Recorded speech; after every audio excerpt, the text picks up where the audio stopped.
Semoga yang subscribe diberikan rezeki melimpah dari jalan tak terduga. Dan yang like komen dimudahkan jalannya menuju surga di hari akhir nanti. Nabi Sulaiman alaihi salam adalah manusia terkaya sepanjang sejarah kehidupan manusia di muka bumi. Dalam beberapa kitab suci seperti Al-Quran, Alkitab, dan Injil, Nabi Sulaiman alaihi salam dijelaskan sebagai manusia terkaya yang pernah hidup di muka bumi. Tidak ada satupun manusia yang bisa mengalahkan total kekayaannya hingga hari kiamat tiba nanti. Para arkeolog telah menemukan situs peninggalan sejarah Islam yang mengungkap total kekayaan Nabi Sulaiman alaihi salam. Eres bin Yosef, profesor sekaligus peneliti, ia menyatakan bahwa 3000 tahun yang lalu Nabi Sulaiman alaihi salam diperkirakan memiliki kekayaan senilai 2,2 triliun US dollar.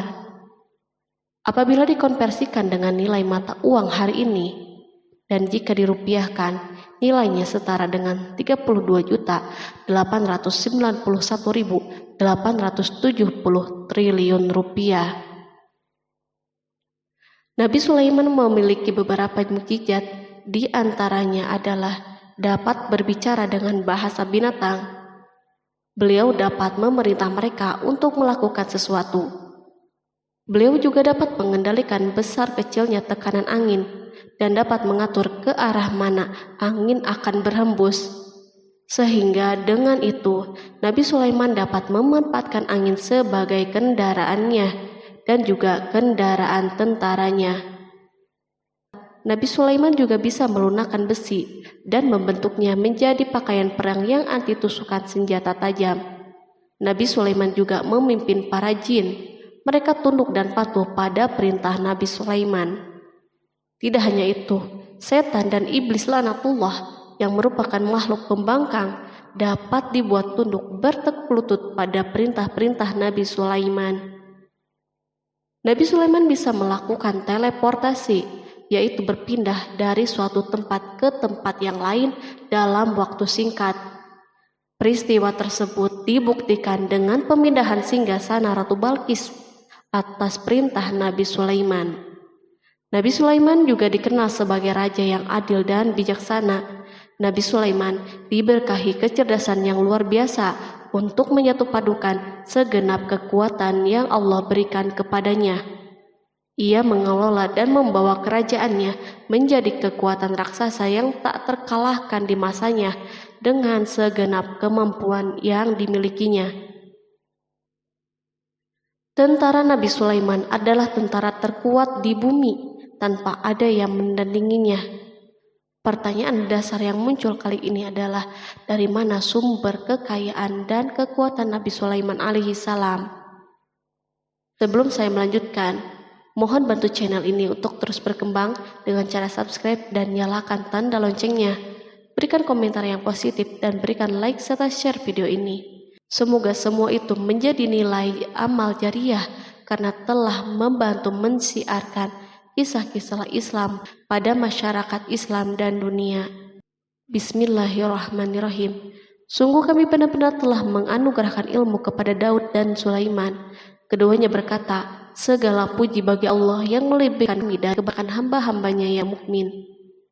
Sulaiman telah mewarisi Daud dan dia berkata, wahai manusia, kami telah diajari untuk memahami bahasa burung dan kami dianugerahi segala sesuatu. Sesungguhnya semua ini benar-benar karunia yang nyata. Quran Surat An-Naml ayat 15-16. Nabi Sulaiman mewarisi Nabi Daud dalam sisi kenabian dan kekuasaan, bukan mewarisi harta, karena para nabi tidak mewariskan harta. Sepeninggalan mereka, harta para nabi menjadi sedekah bagi orang-orang yang ada di sekitar mereka, yaitu orang-orang fakir dan orang-orang yang membutuhkan. Allah telah memilihnya sebagai nabi dari kalangan Bani Israel. Begitu juga Allah telah memberinya kekuasaan kerajaan sehingga ia menjadi pemimpin Bani Israel. Barangkali sesuatu yang paling penting yang diwarisi oleh Nabi Sulaiman dari Nabi Daud adalah tradisi militer. Kemajuan militer yang dahsyat telah berpindah kepada Nabi Sulaiman. Nabi Daud sebenarnya adalah seorang penggembala kambing yang sangat miskin, tapi seiring dengan perjalanan waktu, ia menjadi komandan pasukan yang tiada tanding. Perubahan keadaan ini adalah sebagai bentuk ilham dari Allah Subhanahu wa Ta'ala dan sebagai dukungan darinya. Daud mengetahui bahwa kekuatan yang hakiki yang mengatur alam semesta adalah kekuatan Allah Subhanahu wa Ta'ala. Kehadiran Nabi Daud mengubah keadaan pasukan Bani Israel, di mana mereka sebelumnya lari jika berhadapan dengan musuh, maka kini keberadaan mereka mulai diperhitungkan. Di masa hidupnya, Daud mengalami peperangan yang sangat banyak, namun Al-Quran tidak menceritakan secara terperinci akan hal tersebut. Dan kami kuatkan kerajaannya. Quran Surat Shad ayat 20. Ayat tersebut berarti bahwa Daud belum pernah terkalahkan dalam peperangan yang diikutinya. Di samping dukungan yang Allah Subhanahu wa Ta'ala berikan kepada Daud, juga pasukannya dan rakyatnya, di mana mereka adalah orang-orang yang bertauhid dan menyerahkan diri kepada Allah Subhanahu wa Ta'ala. Allah Subhanahu wa Ta'ala mengungkapkan kepada Daud hal-hal yang menjadikan pasukannya memiliki keistimewaan yang dengannya mereka dapat mengalahkan pasukan-pasukan yang lain yang ada di bumi saat itu. Allah Subhanahu wa Ta'ala berfirman, dan kami telah melunakkan besi untuknya. Quran Surat Saba ayat 10. Sebenarnya baju besi yang dibuat untuk orang-orang yang hendak berperang cukup mengganggu gerakan mereka. Kita bisa membayangkan ketika ada dua orang yang berperang, yang satunya dapat bergerak dengan bebas, sementara yang lain tidak leluasa bergerak. Namun dengan kekuasaan Allah, Nabi Daud dapat melunakkan besi dan dapat membuat darinya baju besi yang ringan. Ini adalah kemajuan penting yang Allah berikan kepada Daud dan tentaranya. Kemajuan ini kini dimiliki oleh Nabi Sulaiman. Demikianlah Sulaiman memiliki pasukan yang dahsyat yang melebihi pasukan manapun di bumi saat itu. Bahkan Allah Subhanahu wa Ta'ala menambah karunia-Nya kepada Nabi Sulaiman. Dan Sulaiman telah mewarisi Daud dan dia berkata, "Hai manusia, kami telah diberi pengertian tentang suara burung dan kami diberi segala sesuatu. Sesungguhnya ini benar-benar suatu karunia yang nyata." Quran Surat An-Naml ayat 16. Pada suatu hari, Nabi Sulaiman menengadahkan tangannya dan berdoa kepada Allah Subhanahu wa Ta'ala. Antara hati Nabi dan Allah tidak ada penghalang, tidak ada jarak, tidak ada sekatan waktu, dan tak ada seorang pun dari para nabi yang berdoa kepada Allah kecuali doanya pasti terkabul. Kejernihan hati ketika mencapai puncak tertentu, maka ia akan menggapai apa saja yang diinginkan di jalan Allah Subhanahu wa Ta'ala. Dalam doanya Nabi Sulaiman berkata, "Ya Tuhanku, ampunilah aku dan anugerahkanlah kepadaku kerajaan yang tidak dimiliki oleh seorang pun sesudahku." Quran Surat Shad ayat 35. Sulaiman menginginkan dari Allah Subhanahu wa Ta'ala suatu kerajaan yang belum pernah diperoleh oleh siapapun setelahnya. Allah Subhanahu wa Ta'ala mengabulkan doa hambanya Nabi Sulaiman dan memberinya kerajaan tersebut. Barangkali orang-orang yang hidup di saat ini bertanya-tanya, mengapa Sulaiman meminta kerajaan ini yang belum pernah dimiliki oleh seorang pun setelahnya. Ambisi Sulaiman untuk mendapatkan kekuasaan atau kerajaan adalah ambisi yang ada di dalam seorang nabi, dan tentu ambisi para nabi tidak berkaitan kecuali dengan kebenaran. Ambisi tersebut adalah bertujuan untuk memudahkan penyebaran dakwah di muka bumi. Nabi Sulaiman sama sekali tidak cinta kepada kekuasaan ataupun ingin menunjukkan kesombongan. Namun beliau ingin mendapatkan kekuasaan untuk memerangi kelaliman yang menyebar di muka bumi. Perhatikanlah kata-kata Nabi Sulaiman kepada Balqis ketika beliau berdialog dengannya. Dan ketika Balqis datang, ditanyakanlah kepadanya, "Serupa inikah singgasanamu?" Dia menjawab, "Seakan-akan singgasana ini singgasanaku, kami telah diberi pengetahuan sebelumnya dan kami adalah orang-orang yang berserah diri. Quran Surat An-Naml ayat 42. Demikianlah kata-kata Sulaiman yang bijaksana, kata-kata yang membenarkan permintaannya untuk memiliki kekuasaan dan kekuatan.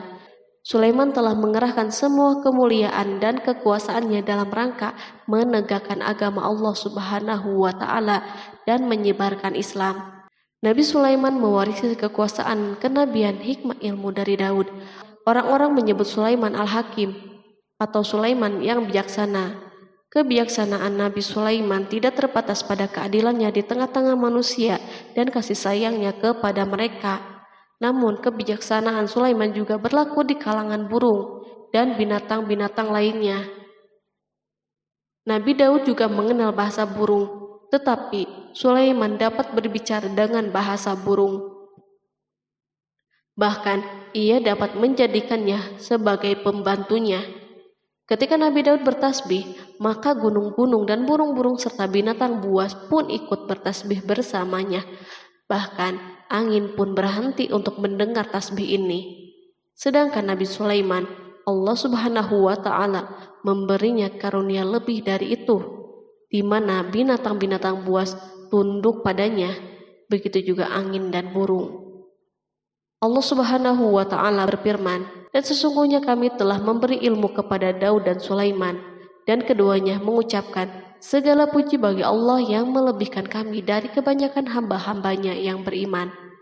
Dan dia berkata, hai manusia, kami telah diberi pengertian tentang suara burung, dan kami diberi segala sesuatu. Sesungguhnya semua ini benar-benar karunia yang nyata. Quran Surat An-Naml ayat 15-16. Nabi Sulaiman mampu mendengar bisikan semut yang berbicara dengan sesama mereka. Bahkan ia mampu memerintahkan semut tersebut sehingga semut itu taat kepada perintahnya. Pasukan Nabi Sulaiman memiliki kekuatan yang sangat dahsyat di dunia. Belum pernah ada di dunia suatu pasukan yang memiliki kekuatan seperti ini. Kekuatan Nabi Sulaiman berasal dari beberapa kombinasi yang sangat mengagumkan, sehingga karenanya ia tidak dapat tertandingi. Kekuatan itu terdiri dari manusia, jin, dan burung. Kita mengetahui bahwa jin adalah makhluk Allah Subhanahu wa Ta'ala dan manusia tidak mampu untuk melihatnya atau menghadirkannya atau meminta pertolongannya. Sedangkan Sulaiman telah diberi Allah Subhanahu wa Ta'ala kemampuan untuk menundukkan jin. Bahkan ia mampu menjadikan mereka sebagai pekerja-pekerja kasar di kerajaannya saat itu, saat tidak ada peperangan. Ketika ada pasukan lain yang mencoba melawan pasukan ini, maka mustahil mereka akan merasakan kemenangan. Bahkan pasukan Sulaiman juga diperkuat oleh pasukan burung. Burung di pasukan Sulaiman memerankan tugas yang sangat penting, yaitu sebagai badan intelijen. Kita mengetahui bahwa peranan informasi saat peperangan sangatlah penting. Dari informasi tersebut, pasukan dapat mengetahui keadaan musuhnya. Demikianlah peranan burung pada pasukan Sulaiman. Ia terbang di tengah-tengah musuh, kemudian ia kembali kepada Sulaiman untuk menyampaikan berita tentang keadaan musuhnya. Di samping jin dan burung, Allah Subhanahu wa Ta'ala juga menundukkan angin untuk Sulaiman. Nabi Sulaiman dapat memerintahkan angin dan ia mampu menaiki angin bersama tentaranya. Pasukan Sulaiman juga terdiri dari pasukan udara pada saat di mana tak seorang pun memimpikan untuk terbang di udara. Barangkali mukjizat ini yang Allah Subhanahu wa Ta'ala berikan kepada Sulaiman menjadi sebab kejayaan militernya sehingga pasukannya tidak tertandingi. Allah Subhanahu wa Ta'ala berfirman, dan dihimpunkan kepada Sulaiman tentaranya dari jin, manusia, dan burung, lalu mereka diatur dengan tertib dalam barisan. Quran Surat An-Naml ayat 17. Kemudian kami tundukkan kepada angin yang berhembus dengan baik menurut kemana saja yang dikehendakinya. Dan kami tundukkan pula kepadanya setan-setan, semuanya ahli bangunan dan penyelam, dan setan yang lain yang terikat dalam belenggu. Inilah anugerah kami, maka berikanlah kepada orang lain atau tahanlah untuk dirimu sendiri dengan tiada pertanggungan jawab. dan sesungguhnya dia mempunyai kedudukan yang dekat pada sisi kami dan tempat kembali yang baik. Quran Surat Shad ayat 30-40. Di samping senjata udara yang Allah Subhanahu wa Ta'ala berikan kepada Sulaiman, Allah Subhanahu wa Ta'ala juga memberikan kemampuan yang tak seorang pun dari para nabi mendapatkannya, yaitu kemampuan untuk memerintah setan. Setan adalah salah satu bagian dari jin. Ia adalah kelompok yang celaka dari bangsa jin. Kelompok ini sebenarnya tidak mampu dikuasai oleh manusia. Bahkan jin soleh pun tidak dapat mengatur mereka. Adapun Sulaiman, Allah Subhanahu wa Ta'ala memberinya kekuasaan untuk menundukkan setan dan mempekerjakannya, bahkan mengikatnya dengan rantai serta menghukumnya jika menentang perintahnya. Setan membangun untuk Sulaiman istana dan patung-patung dan alat-alat perang. Bahkan setan-setan itu menyelam di dasar lautan untuk mengeluarkan permata dan yakut untuk Sulaiman. Jika ada di antara setan yang menentang perintahnya, maka Nabi Sulaiman mengikatnya dengan rantai. Ini semua menunjukkan kekayaan Sulaiman dan kekuasaannya, di mana ia mampu mengatur banyak makhluk di dunia. Tentu kemampuan itu atas izin Allah sebagai mukjizat darinya. Allah Subhanahu wa Ta'ala berfirman, dan sebagian dari jin ada yang bekerja di hadapannya di bawah kekuasaannya dengan izin Tuhannya, dan siapa yang menyimpang di antara mereka dari perintah kami, maka kami rasakan kepadanya azab neraka yang apinya menyala-nyala. Para jin itu membuat untuk Sulaiman apa yang dikehendakinya dari gedung-gedung yang tinggi, patung-patung, dan piring-piring yang besarnya seperti kolam dan periuk yang tetap berada di atas tungku. Quran Surat Saba ayat 12. Nabi Sulaiman yang bijaksana adalah penguasa yang tak tertandingi di muka bumi. Meskipun memperoleh nikmat yang khusus dan agung ini yang Allah Subhanahu wa Ta'ala berikan kepada Nabi Sulaiman, beliau tetap menunjukkan sebagai manusia yang paling banyak berzikir kepadanya dan manusia yang paling banyak bersyukur di zamannya. Allah Subhanahu wa Ta'ala berfirman tentang Sulaiman, Sulaiman sebaik-baik hamba, sesungguhnya dia amat taat kepada Tuhannya. Quran Surat Shad ayat 30. Nabi Sulaiman selalu mendirikan sholat, puasa, tasbih, dan mengungkapkan rasa cinta yang dalam. Hamba yang kembali adalah hamba yang menuju Allah Subhanahu wa Ta'ala. Waktu sholat bagi Sulaiman adalah waktu yang sangat penting, sehingga ketika datang waktu itu, maka beliau tidak bisa disibukkan dengan hal yang lain. Sulaiman mengetahui penyakit kuda dan ia mampu berbicara dengan bahasa kuda. Bahkan kuda itu pun mentaati perintah Nabi Sulaiman. Allah Subhanahu wa Ta'ala juga memberikan kenikmatan lain atas Sulaiman. Allah Subhanahu wa Ta'ala berfirman, dan kami alirkan cairan tembaga baginya. Quran Surat Saba ayat 12. Al-Kihtir adalah tembaga yang dicairkan. Sebagaimana Allah Subhanahu wa Ta'ala memberikan nikmat atas ayahnya Daud di mana ia mampu melunakkan besi, dan Allah Subhanahu wa Ta'ala mengajarinya bagaimana cara mencairkannya, maka Sulaiman pun memanfaatkan tembaga yang cair untuk peperangan dan di saat perdamaian. Pada saat peperangan, beliau mencampur tembaga dengan besi dan membuat darinya perunggu. Mereka menggunakan senjata-senjata perunggu dalam peperangan seperti pedang, baju besi, dan pisau. Senjata-senjata ini adalah senjata yang paling kuat di saat itu.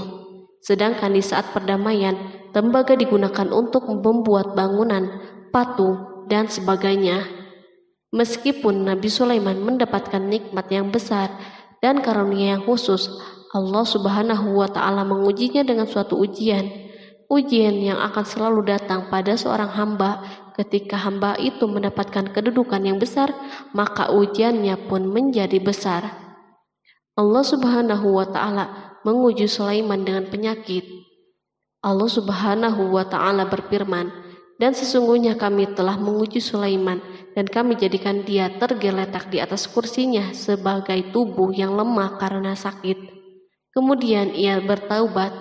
Ia berkata, Ya Tuhanku, ampunilah aku, anugerahkanlah kerajaan yang tidak dimiliki oleh seorang pun sesudahku. Sesungguhnya Engkaulah yang Maha Pemberi. Kemudian kami tundukkan kepadanya angin yang berhembus dengan baik menurut kemana saja yang ia kehendaki. Dan kami tundukkan pula kepadanya setan-setan, semuanya ahli bangunan dan penyelam. Quran Surat Shod ayat 34-37. Sulaiman diuji dengan penyakit yang sangat keras, di mana Toran saat itu tidak mampu mengatasinya. Sakitnya Sulaiman sangat keras, sehingga para dokter dari kalangan manusia dan jin tidak mampu menghilangkan penyakitnya. Lalu burung-burung menghadirkan rumput-rumput yang dianggapnya sebagai obat, tetapi Sulaiman pun belum juga sembuh. Semakin hari penyakit Sulaiman semakin menjadi-jadi, sehingga ketika Sulaiman duduk di atas kursi, ia duduk bagaikan tubuh tanpa roh, seakan-akan ia mati karena saking kerasnya penyakit yang dideritanya. Sakit yang diderita Sulaiman terus berlanjut untuk beberapa saat.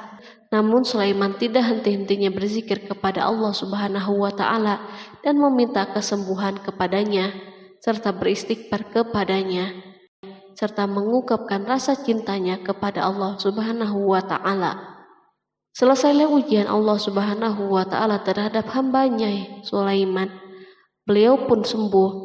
Kini Sulaiman merasakan kembali kesehatannya setelah mengetahui segala kejayaannya dan segala kekuasaannya serta segala kebesarannya tidak lagi mampu menghilangkan penyakit yang dideritanya, kecuali jika Allah Subhanahu wa Ta'ala menghendakinya. Dan sesungguhnya kami telah menguji Sulaiman dan kami jadikan dia tergeletak di atas kursinya sebagai tubuh yang lemah karena sakit.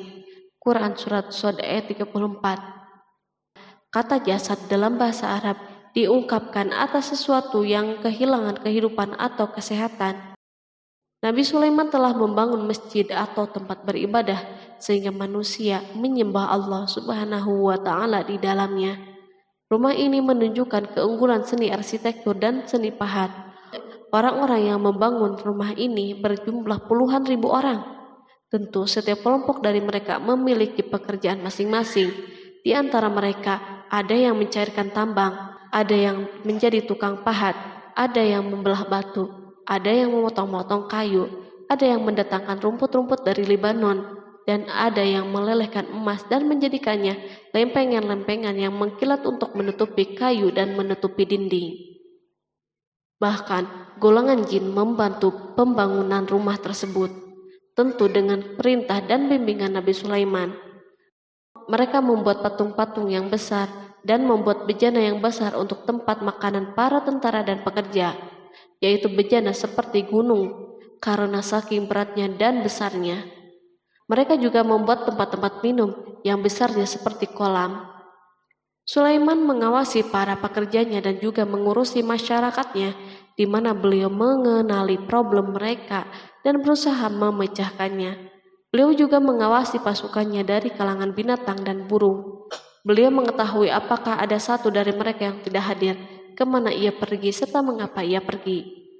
Nabi Sulaiman bukan hanya mengetahui problem tentaranya dari kalangan manusia dan tentaranya dari kalangan burung, namun ia juga menunjukkan kasih sayangnya terhadap semut, di mana beliau mendengar bisikannya dan tidak suka untuk menginjaknya. Pada suatu hari, ia berjalan di depan tentaranya dan tiba-tiba ia mendengar suara semut yang berkata kepada teman-temannya dari kalangan semut. Hingga apabila mereka sampai di lembah semut, berkatalah seekor semut, "Masuklah ke dalam sarang-sarangmu agar kamu tidak terinjak oleh Sulaiman dan tentaranya." Sedangkan mereka tidak menyadari. Maka dia tersenyum karena mendengar perkataan semut itu, dan ia berdoa, "Ya Tuhanku, berilah aku ilham untuk tetap mensyukuri nikmat-Mu yang telah Engkau anugerahkan kepadaku dan kepada kedua orang ibu dan bapakku, dan untuk mengerjakan amal soleh yang Engkau ridhoi, dan masukkanlah aku dengan rahmat-Mu ke dalam golongan hamba-hamba-Mu yang soleh." Quran Surat An-Naml ayat 18-19. Sulaiman mendengarkan pembicaraan semut itu, lalu beliau tersenyum karena mendengar pembicaraannya. Apa yang dibayangkan oleh semut kecil itu? Meskipun Sulaiman mendapatkan kekuasaan dan memiliki tentara yang besar, namun beliau menunjukkan kasih sayang terhadap semut. Beliau mendengar bisikannya dan melihat semut yang ada di depannya. Oleh karena itu, tidak mungkin baginya untuk menginjaknya. Sulaiman bersyukur kepada Allah Subhanahu wa Ta'ala yang telah memberinya nikmat, yaitu nikmat rahmat dan nikmat kasih sayang. Di samping itu, Sulaiman orang yang paling kaya di dunia, di mana istananya terbuat dari kayu-kayu gaharu yang memiliki bau yang harum, dan istananya terbuat dari emas dan terkadang dari kristal. Beliau juga memiliki kursi besar yang dibuat dari emas dan permata.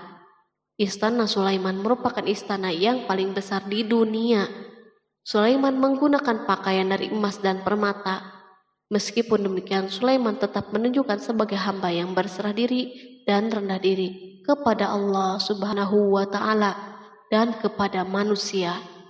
Nabi Sulaiman yang merendahkan dirinya di hadapan Allah, dan ia selalu sujud kepada Allah sebagaimana ayahnya yang selalu bertasbih kepada Allah. Sulaiman selalu melantunkan lagu-lagu cinta ilahi dan hanya memuji Allah Subhanahu wa Ta'ala. Pada suatu hari, Nabi Sulaiman mengeluarkan perintahnya kepada pasukan untuk bersiap-siap. Sulaiman keluar memeriksa pasukannya satu demi satu. Pasukannya diteliti. Kelompok yang pertama adalah kelompok manusia. Sulaiman memerintahkan kesiapan mereka, lalu Sulaiman mengeluarkan perintah-perintahnya. Kemudian Sulaiman memerintah kelompok jin dan menyampaikan perintah-perintahnya. Beliau memenjarakan jin yang tampak bermalas-malasan saat bekerja. Lalu ia memeriksa binatang dan berkata pada mereka, apakah mereka sudah makan dengan baik dan tidur dengan nyenyak? Apakah ada yang mengadu kepadanya, misal karena penyediaan makanan yang tidak layak? Apakah di sana ada yang sakit dan sebagainya? Ketika Sulaiman merasa puas dengan semuanya, Sulaiman memasuki tenda tempat berkumpulnya burung. Belum lama, Sulaiman memasuki tenda tersebut dan mengamati keadaan di sekitarnya, sehingga ia mengetahui burung yang tidak hadir yaitu hudhud. Dan dia memeriksa burung-burung lalu berkata, mengapa aku lihat hudhud? Quran Surat An-Naml ayat 20. Burung-burung yang lain tampak terdiam sebagai tanda penghormatan dan akan mendengarkan apa yang akan dikatakan pemimpin mereka Sulaiman.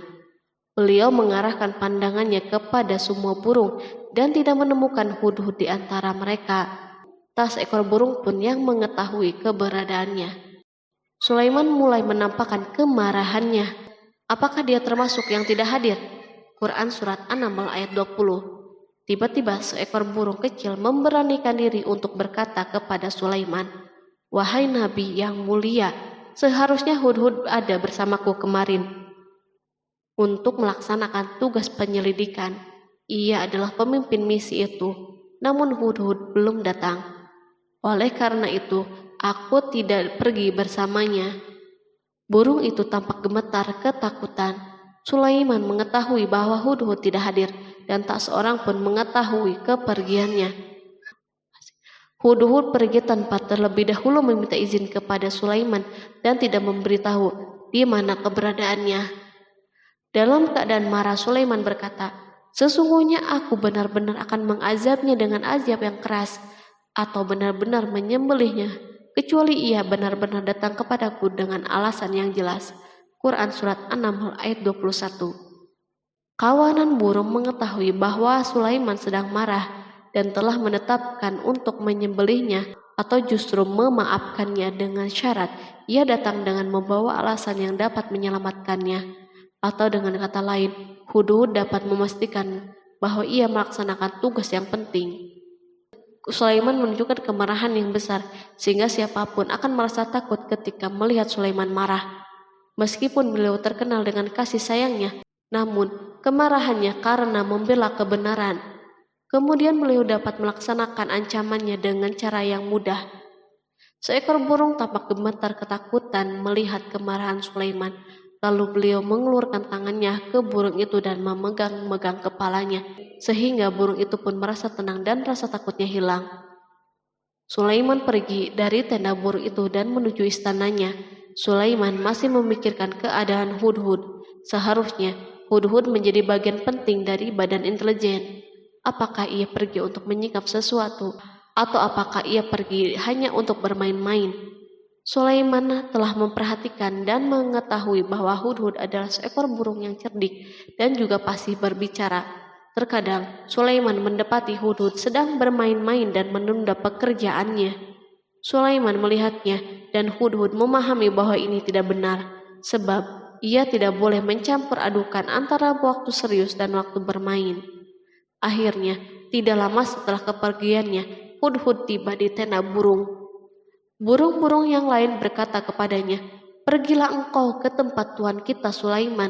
Jika ia mengetahui bahwa engkau telah sampai, maka jiwamu benar-benar terancam." Hudhud terbang dan menemui Sulaiman. Pada waktu itu, Sulaiman sedang berdiri dan telah menetapkan untuk memulai pembicaraan dengan. Pada waktu itu, beliau sedang duduk sambil makan. Hudhud berdiri dan telah menetapkan untuk memulai pembicaraan dengan Sulaiman sebelum beliau bertanya kepadanya kemana ia pergi.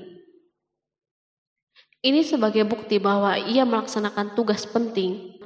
Lalu ia berkata, "Aku telah mengetahui sesuatu yang kamu belum mengetahuinya, dan kubawa kepadamu dari negeri Saba suatu berita penting yang diyakini." Quran Surat An-Naml ayat 22. Aku adalah Hudhud yang miskin, tapi aku mengetahui apa yang tidak engkau ketahui. Dan aku telah datang kepadamu dari kerajaan Saba dengan membawa berita yang sangat penting. Sulaiman tampak terdiam dan menunggu Hudhud menyelesaikan pembicaraannya. Hudhud mengemukakan perkataan yang sering disampaikan Sulaiman kepada manusia dan burung. Sesungguhnya aku menjumpai seorang wanita yang memerintah mereka, dan dia dianugerahi segala sesuatu, serta mempunyai singgasana yang besar. Aku mendapati dia dan kaumnya menyembah matahari selain Allah, dan setan telah menjadikan mereka memandang indah perbuatan mereka, lalu menghalangi mereka dari jalan Allah, sehingga mereka tidak dapat petunjuk, agar mereka tidak menyembah Allah yang mengeluarkan apa yang terpendam di langit dan di bumi, dan yang mengetahui apa yang kamu sembunyikan dan apa yang kamu nyatakan. Allah tidak Tuhan yang berhak disembah kecuali Dia, Tuhan yang mempunyai arsy yang besar. Quran Surat An-Naml ayat 23-26. Hudhud diam sejenak dan Sulaiman merasa bahwa Hudhud menunjukkan kefasihan lisannya dan berbicara dengan baik kepadanya. Hudhud mengemukakan perkataan yang sering disampaikan Sulaiman kepada manusia dan burung. Jelas sekali bahwa Hudhud mengulangi perkataan pemimpin kita Sulaiman sebagai usaha yang terakhir untuk memperoleh kasih sayang Sulaiman dan agar beliau puas dengan penjelasannya itu. Sulaiman berkata sambil menunjukkan senyum manis di wajahnya, "Akan kami lihat apakah kamu benar ataukah kamu termasuk orang-orang yang berdusta." Quran Surat An-Naml ayat 27. Hudhud ingin mengatakan, "Aku tidak bohong, wahai Nabi yang mulia." Namun, diamnya Sulaiman membuatnya takut, sehingga ia pun terdiam. Sulaiman terdiam karena berpikir, lalu memutuskan sesuatu. Setelah itu, beliau mengangkat kepalanya dan meminta secari kertas dan pena. Sulaiman segera menulis surat singkat dan menyerahkannya kepada Hudhud serta memerintahkannya, "Pergilah dengan membawa suratku ini, lalu jatuhkanlah kepada mereka. Kemudian berpalinglah dari mereka, lalu perhatikanlah apa yang mereka bicarakan." Quran Surat An-Naml ayat 28. Al-Quran langsung menyebut keadaan kerajaan Balqis yang saat itu sedang membaca surat tersebut di depan para pembesar kerajaannya dan para menterinya. Berkata ia Balqis, "Hai pembesar-pembesar, sesungguhnya telah dijatuhkan kepadaku sebuah surat yang mulia. Sesungguhnya surat itu dari Sulaiman, dan sesungguhnya isinya dengan menyebut nama Allah yang Maha Pengasih lagi Maha Penyayang, bahwa janganlah kalian berlaku sombong terhadapku, dan datanglah kepadaku sebagai orang-orang yang berserah diri." Quran Surat An-Naml ayat 29-31. Dalam surat Sulaiman itu disebutkan, hendaklah mereka menyerahkan diri dan tunduk kepada perintahnya. Sulaiman memerintahkan agar mereka meninggalkan penyembahan terhadap matahari. Sulaiman tidak mempersoalkan akidah mereka dan tidak memuaskan mereka dengan apapun. Sulaiman hanya memerintahkan bahwa ia berada di atas kebenaran. Bukankah ia didukung kekuatan yang berlandaskan keyakinan yang dimilikinya? Sulaiman hanya memerintahkan mereka agar tunduk dan patuh kepadanya. Ratu Saba menyampaikan surat tersebut di tengah-tengah kaumnya. Berkata dia, Balkis, "Hai putra para pembesar, berilah aku pertimbangan dalam urusanku ini. Aku tidak pernah memutuskan sesuatu persoalan sebelum kamu berada di majelisku." Quran Surat An-Naml ayat 32. Sementara itu, reaksi para pembesar istana adalah menentang surat tersebut. Isi surat itu membangkitkan kecongkakan kaum Saba, di mana mereka merasa lebih kuat. Mereka mengetahui bahwa di sana ada orang yang mencoba menantang mereka dan mengisyaratkan peperangan kepada mereka. Lalu ia meminta kepada mereka untuk memenuhi syarat-syaratnya sebelum terjadinya peperangan dan kekalahan. Mereka menjawab, "Kita adalah orang-orang yang memiliki kekuatan dan juga memiliki keberanian yang sangat dalam peperangan, dan keputusan berada di tanganmu. Maka pertimbangkanlah apa yang akan kamu perintahkan." Quran Surat An-Naml ayat 33. Para pembesar kaumnya ingin berkata, "Kita siap untuk melaksanakan peperangan." Tampaknya ratu memiliki kebijakan yang lebih baik daripada pembesar kaumnya. Surat Sulaiman itu membuatnya berpikir lebih jernih dan hati-hati. Ia berusaha sebisa mungkin menghindari peperangan. Ratu itu berpikir dalam tempo yang lama. Nama Sulaiman tidak diketahuinya, dan ia pun belum pernah mendengarnya. Oleh karena itu, ratu tidak mengetahui kekuatannya. Boleh jadi Sulaiman memiliki kekuatan yang dahsyat sehingga mampu memerangi kekuasaannya dan mengalahkannya. Kemudian ratu memperhatikan apa yang ada di sekelilingnya. Ia melihat kemajuan masyarakatnya dan kejayaannya. Barangkali ia mengira bahwa Sulaiman iri terhadap kemajuan dan kekayaan ini, sehingga Sulaiman ingin menyerangnya. Setelah mempertimbangkan isi surat Sulaiman dengan cermat, Ratu Saba memilih untuk tidak bersikap ceroboh. Ratu itu lebih suka untuk menggunakan bahasa-bahasa kelembutan. Ia mengirim kepada Sulaiman suatu hadiah yang besar. Ratu mengira bahwa Sulaiman seorang yang ambisius, yang boleh jadi ia telah mendengar tentang kekayaan kerajaannya. Para utusan pergi dengan membawa hadiah dari Ratu Saba. Ratu berharap agar mereka dapat memasuki kerajaan Sulaiman dan akan mengetahui kondisi kerajaannya. Saat mereka pulang, Ratu ingin mendengar secara langsung dari mereka tentang keadaan kaum Sulaiman dan pasukannya. Setelah mendapatkan informasi yang cukup, maka Ratu dapat membuat suatu keputusan yang tepat. Ratu menyembunyikan apa yang terlintas dalam dirinya, lalu ia berbicara kepada pembesar istananya bahwa ia dapat menyingkap niat jahat Raja Sulaiman melalui cara mengirimkan hadiah kepadanya. Ratu lebih memilih cara tersebut dan menunggu reaksi Sulaiman. Ratu berhasil memuaskan para pembesar istananya dan untuk sementara menghilangkan ide untuk berperang. Karena para raja jika menyerang suatu desa, maka pemimpin desa tersebut adalah orang yang paling banyak mendapatkan kehinaan dan cercaan. Akhirnya para pembesar kaumnya merasa puas dengan pikirannya itu.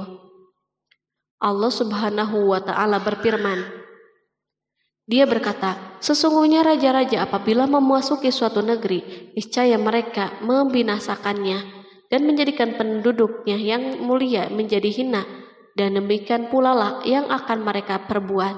Dan sesungguhnya aku akan mengirim utusan kepada mereka dengan membawa hadiah, dan aku akan menunggu apa yang akan dibawa kembali oleh utusan-utusan itu."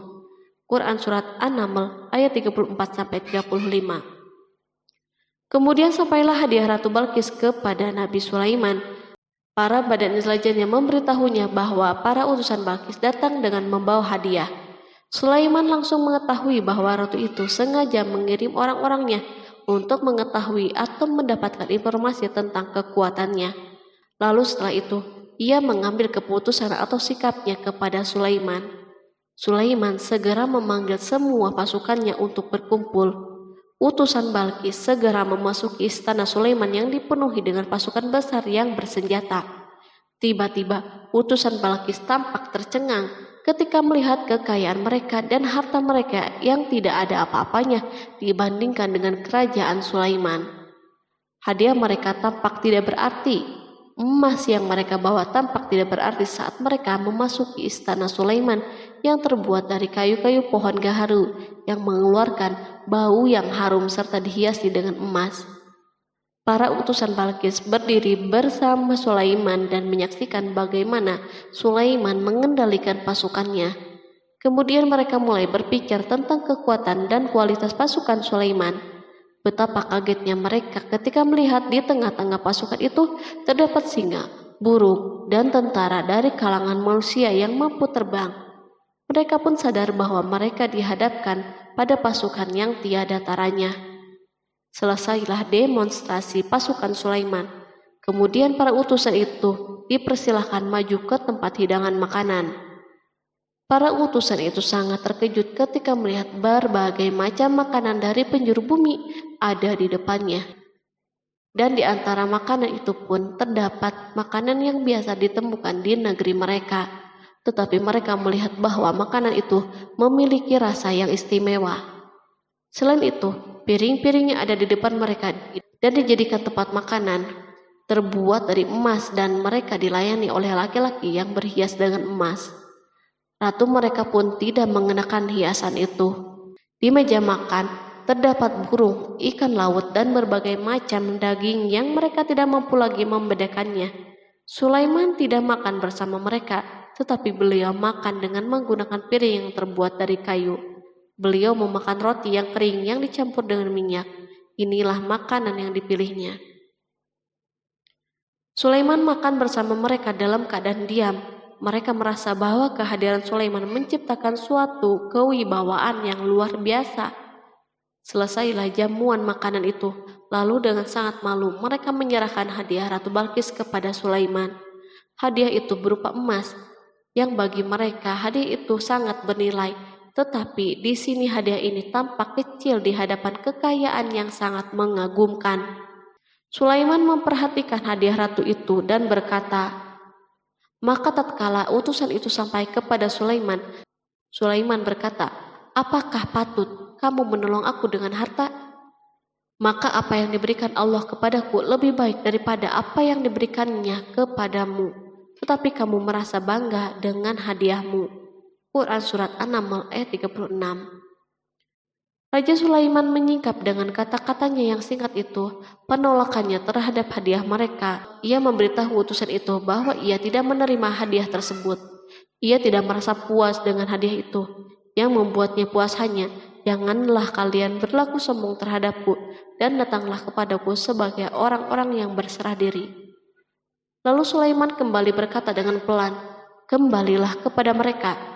Sesungguhnya kami akan mendatangi mereka dengan bala tentara yang mereka tidak kuasa melawannya. Dan pasti kami akan mengusir mereka dari negeri itu Saba dengan terhina dan mereka menjadi tawanan-tawanan yang hina. Quran Surat An-Naml ayat 37. Sulaiman meninggalkan para utusan ratu itu setelah terlebih dahulu mengancam mereka. Para utusan itu mengharap agar Sulaiman mau menunggu kunjungan dari Ratu Balkis yang akan membawa misi perdamaian. Akhirnya sampailah para utusan Balkis ke negeri Saba. Mereka segera menuju istana ratu. Mereka memberitahu bahwa negeri mereka ada di ujung tanduk. Mereka menceritakan kepada ratu kekuatan Sulaiman dan tidak mungkin bagi mereka mampu melawannya. Mereka meyakinkan Balkis bahwa ia harus mengunjunginya dan melihat sendiri. Kemudian ratu menyiapkan dirinya untuk pergi menuju kerajaan Sulaiman.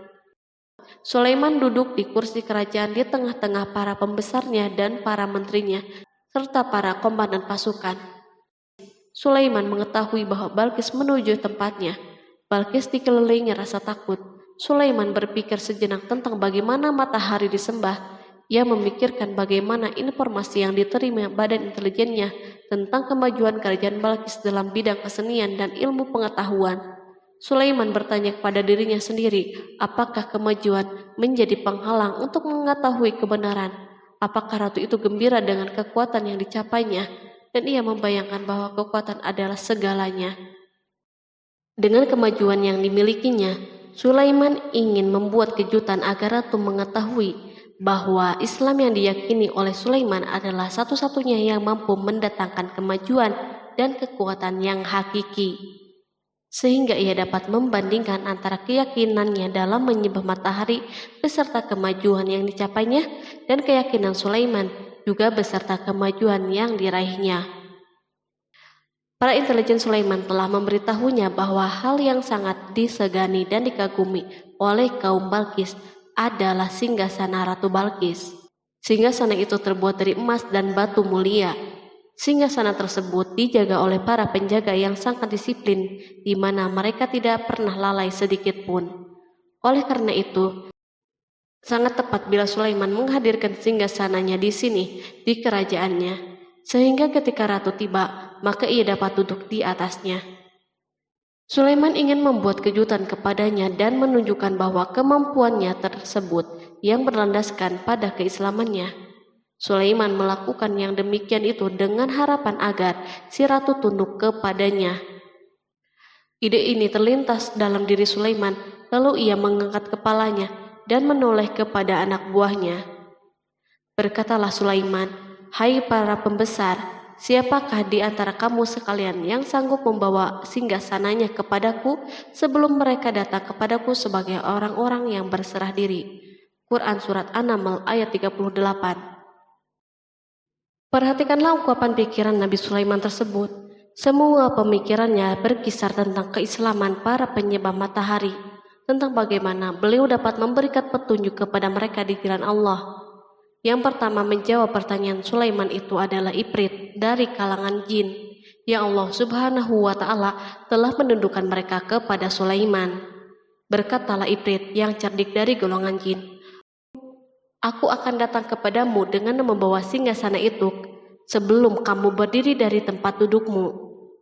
Sesungguhnya aku benar-benar kuat untuk membawanya lagi dapat dipercaya."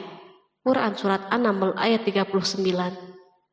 Sulaiman berdiri dari tempat duduknya setelah 1 atau 2 jam. Namun jin itu berjanji kepadanya untuk menghadirkan singgasana Balkis sebelum itu. Istana Sulaiman berada di Palestina, sedangkan istana Balkis terletak di Yaman. Jarak antara singgasana tersebut dan singgasana Sulaiman lebih dari ribuan mil. Barangkali pesawat yang cepat sekalipun yang kita kenal hari ini tidak akan mampu membawa dan mendatangkan istana itu dalam waktu 1 jam. Tetapi masalahnya di sini berhubung dengan kekuatan jin yang misterius. Sulaiman tidak mengomentari sedikit pun terhadap apa yang dikatakan oleh Ifrit dari kalangan jin. Tampak ia menunggu tanggapan lain yang mampu menghadirkan singgasana Balkis yang lebih cepat dari itu. Sulaiman menoleh kepada seorang yang di sana yang duduk di atas naungan. Berkatalah seseorang yang mempunyai ilmu dari Alkitab, "Aku akan membawa singgasana itu kepadamu sebelum matamu berkedip."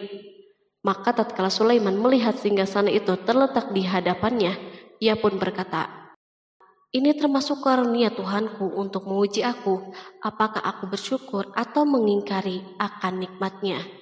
Dan barang siapa yang bersyukur, maka sesungguhnya dia bersyukur untuk kebaikan dirinya sendiri. Dan barang siapa yang ingkar, maka sesungguhnya Tuhanku maha kaya lagi maha mulia." Quran Surat An-Naml ayat 40. Belum lama, seorang yang mempunyai ilmu dari Alkitab menyatakan kalimatnya, sehingga singgasana itu berada di depan Sulaiman.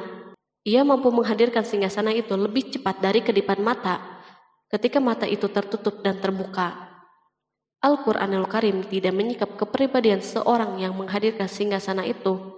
Al-Quran hanya menggarisbawahi bahwa orang itu mempunyai ilmu dari Alkitab. Al-Quran tidak menjelaskan kepada kita apakah ia seorang malaikat ataukah manusia ataukah jin.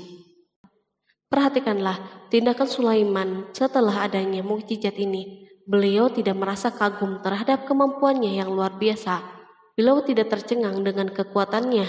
Beliau mengembalikan keutamaan tersebut kepada penguasa para penguasa, Allah Subhanahu wa Ta'ala, dan bersyukur kepadanya yang telah mengujinya dengan kekuasaan ini, agar ia dapat membuktikan apakah ia bersyukur atau mengingkari. Setelah Sulaiman bersyukur kepada penciptanya, ia mulai memperhatikan singgasana ratu. Merupakan simbol pembangunan dan kemajuan, tetapi tampaknya ia hanya sesuatu yang biasa saja dibandingkan dengan kekuasaan dan kebesaran ciptaan yang dibuat oleh manusia dan jin di kalangan istana Sulaiman. Sulaiman memikirkan dalam tempo yang lama singgasana Balkis. Kemudian beliau memerintahkan agar singgasana itu diperbaiki, sehingga saat Balkis datang, Sulaiman dapat mengujinya apakah Balkis dapat mengenalinya ataukah tidak. Dia berkata, "Ubahlah baginya singgasananya, maka kita akan melihat apakah dia mengenal ataukah termasuk orang-orang yang tidak mengenalnya." Quran Surat An-Naml ayat 41. Sulaiman memerintahkan agar dibangun istana yang akan digunakan untuk menyambut Balkis. Sulaiman memilih tempat di laut dan ia memerintahkan agar dibangun suatu istana di mana sebagian besar terdiri dari air laut. Sulaiman memerintahkan agar lantai-lantai itu terbuat dari kaca yang tebal dan kuat, sehingga orang yang berjalan di atas istana itu akan membayangkan bahwa di bawahnya ada ikan-ikan yang berwarna-warni. Hudhud memberitahu Sulaiman bahwa Balkis telah sampai di dekat kerajaannya. Kemudian Balkis datang. Al-Quran tidak menyebutkan keadaan Sulaiman saat menyambut Balkis, namun Al-Quran justru menunjukkan dua sikap Balkis. Pertama, bagaimana sikap Balkis ketika pertama kali melihat singgasananya yang datang mendahuluinya, padahal ia telah meninggalkan pengawalnya untuk tetap setia menjaga singgasana itu.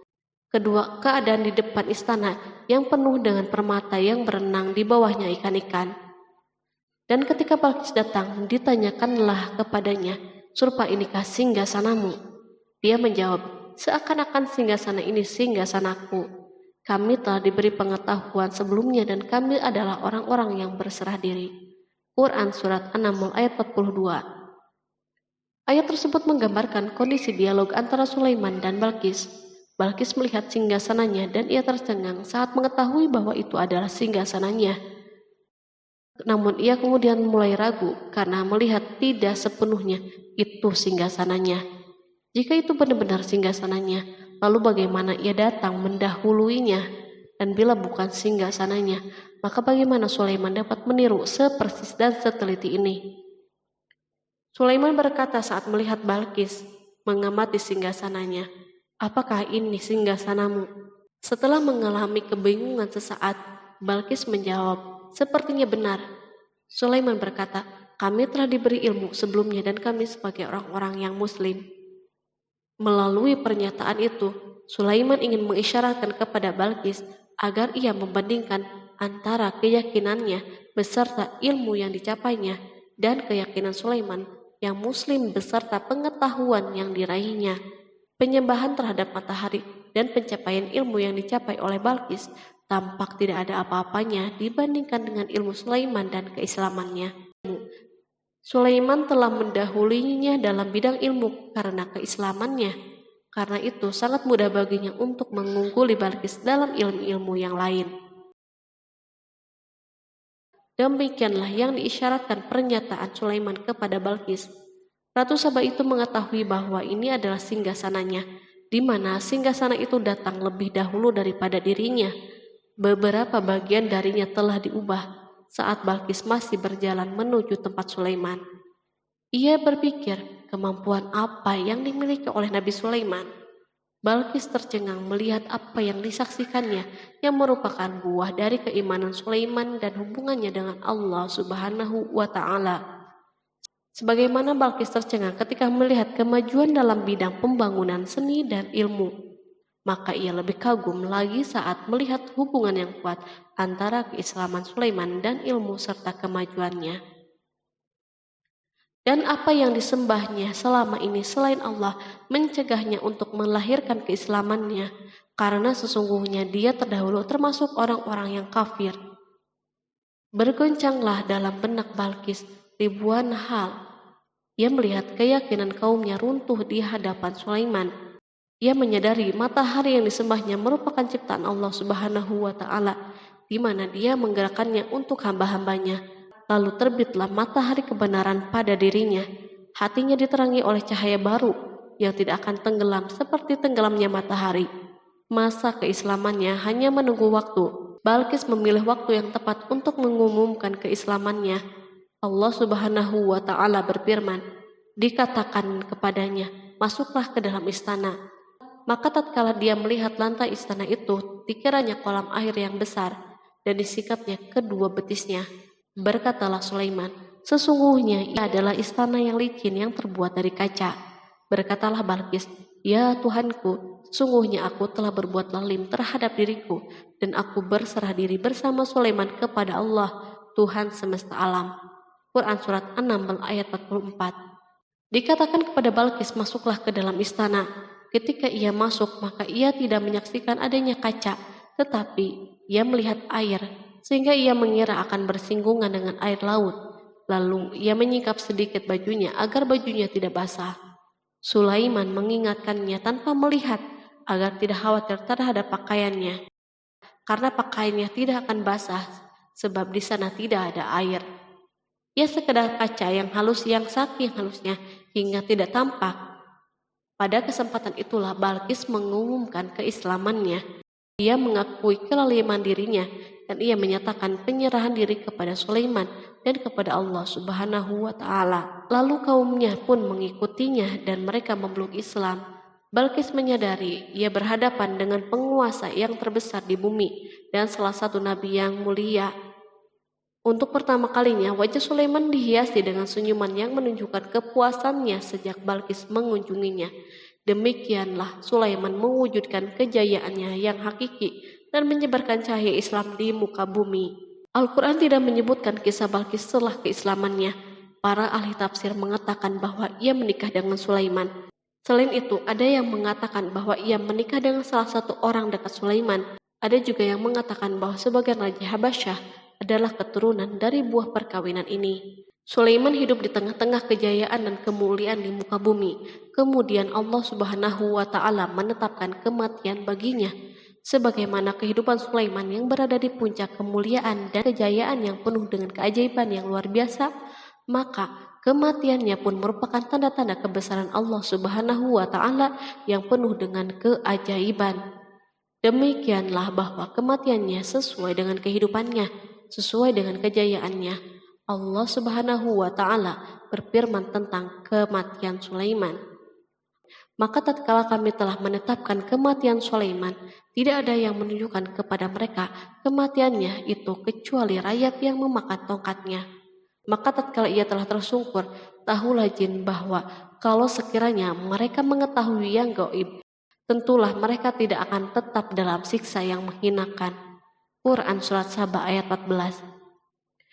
Kemampuan Nabi Sulaiman untuk menundukkan jin dan mempekerjakan mereka serta hubungan mereka dengannya, semua ini menimbulkan fitnah di tengah-tengah manusia dalam hal tertentu. Dan kematian Sulaiman merupakan batasan atau jawaban terhadap fitnah ini. Kami tidak mengetahui siapa yang mengklaim bahwa jin mengetahui hal yang gaib. Kami tidak mengetahui siapa yang bertanggung jawab terhadap tersebarnya isu yang keliru ini. Yang kita ketahui adalah bahwa hal tersebut tersebar dan mempengaruhi sebagian manusia dan jin. Barangkali manusia berkata kepada diri mereka, selama jin melakukan perbuatan yang luar biasa ini, maka apa gerangan yang menjadikan mereka tidak mengetahui hal-hal yang gaib itu? Manusia lupa bahwa kunci kegaiban berada di tangan Allah Subhanahu wa Ta'ala.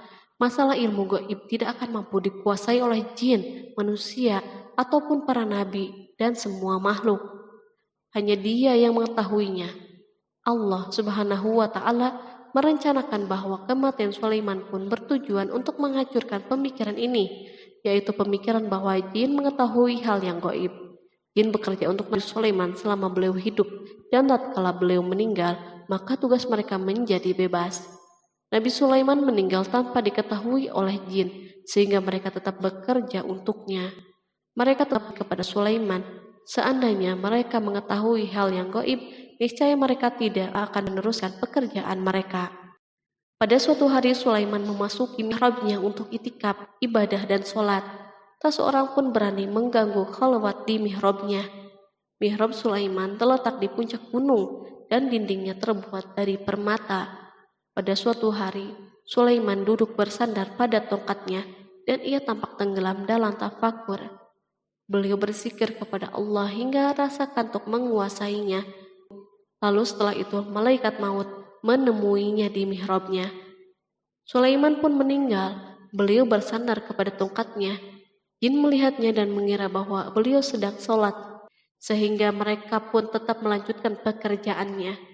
Berlalulah hari yang panjang, kemudian datanglah rayap, yaitu semut kecil yang memakan kayu. Hewan itu pun mulai memakan tongkat Sulaiman. Rayap-rayap itu tampak lapar. Sebagian dari tongkat Sulaiman dimakan beberapa hari oleh rayap itu. Ketika yang dimakannya semakin bertambah, maka tongkat itu pun menjadi rusak dan jatuh dari tangan Sulaiman. Tubuh mulia itu kehilangan keseimbangan dan terhempas di bumi. Tatkala tubuh suci itu tersungkur, maka manusia segera menuju ke sana. Mereka menyadari dan mengetahui bahwa Nabi Sulaiman telah meninggal dalam waktu yang sangat lama. Jin menyadari bahwa mereka tidak mengetahui hal-hal yang gaib, dan manusia pun mengetahui hakikat ini. Seandainya jin mengetahui hal yang gaib, niscaya tidak akan meneruskan siksa yang hina. Mereka tidak akan bekerja.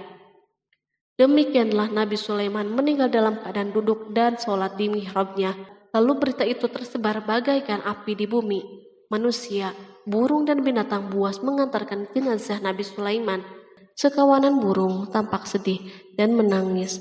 Semua makhluk bersedih. Akhirnya, tak seorang pun mengetahui bahasa burung di bumi. Meninggallah seorang yang memahami pembicaraan burung. Burung-burung itu berkata, "Betapa beratnya kehidupan di tengah-tengah orang yang tidak mengetahui pembicaraan kita." Terdapat sejumlah versi perihal riwayat tentang kisah wafat Nabi Sulaiman alaihi salam. Salah satunya hadis yang diriwayatkan oleh Al-Hafiz Ibnu Asakir dalam tafsir Ibnu Katsir. Hadis ini disebut mendekati kebenaran kisah wafatnya Nabi Sulaiman. Seperti yang dikutip dari buku Kisah Para Nabi oleh Imam Ibnu Katsir. Menurutnya, Nabi Sulaiman alaihissalam meninggal dalam keadaan berdiri. Berdirinya beliau ini adalah sedang melakukan sholat dan bersandar pada tongkatnya. Diketahui Nabi Sulaiman dikenal terbiasa menyendiri di dalam Masjid Baitul Maqdis. Durasinya bahkan dalam kurun waktu yang tidak biasa, yakni bisa hingga 1 atau 2 bulan, hingga 1 atau 2 tahun. Untuk sajian makanan dan minumannya selalu dibawakan oleh para setan yang masih tergabung dalam salah satu jenis jin. Hingga suatu ketika mereka membawakan makanan dan minuman seperti biasa, namun tidak mengetahui bahwa Nabi Sulaiman telah wafat. Pada hari wafatnya, Nabi Sulaiman mendatangi sebuah pohon yang tumbuh di Baitul Maqdis. Atas izin Allah, Nabi Sulaiman pun berbincang dengan pohon tersebut dan menanyakan nama serta fungsi dari dirinya. Pohon ini bernama Kharubah. Nabi Sulaiman pun bertanya padanya, "Apakah kegunaanmu?" Pohon Kharubah ini pun menjawab, "Aku tumbuh untuk meruntuhkan masjid ini." Lalu Nabi Sulaiman pun berkata, "Allah tidak mungkin meruntuhkan masjid ini selama aku masih hidup. Itu artinya kamu tumbuh untuk mengabarkan kematianku." Lalu Nabi Sulaiman pun mencabut pohon tersebut dan menanamnya di dinding miliknya. Setelah itu, Nabi Sulaiman masuk ke dalam mihrab dan melakukan sholat dengan bersandar pada tongkatnya. Sejumlah sumber juga mengatakan tongkat tersebut berasal dari pohon Kharubah yang sempat dicabutnya sebelumnya. Kemudian Nabi Sulaiman pun menemui ajalnya hingga tidak diketahui oleh setan yang bekerja untuknya sekalipun. Kisah ini diceritakan dalam firman Allah melalui surat Saba ayat 14. Kalangan jin dan setan pun mulai mengetahui kabar kematian Nabi Sulaiman setelah rayap memakan tongkat sebagai penopangnya hingga rapuh. Nabi Sulaiman meninggal berdiri dan bersandar pada tongkatnya. Matanya dalam keadaan terbuka dan fisiknya tidak berubah bentuk. Bahkan tidak ada bau yang muncul dari jenazah tersebut. Ternyata peristiwa wafat ini merupakan jawaban dari doa Nabi Sulaiman alaihissalam sendiri. Ia pernah memohon pada Allah Subhanahu wa Ta'ala agar kematiannya dapat dijadikan pembelajaran bagi umat manusia, bahwa para jin sekalipun tidak mengetahui hal yang gaib.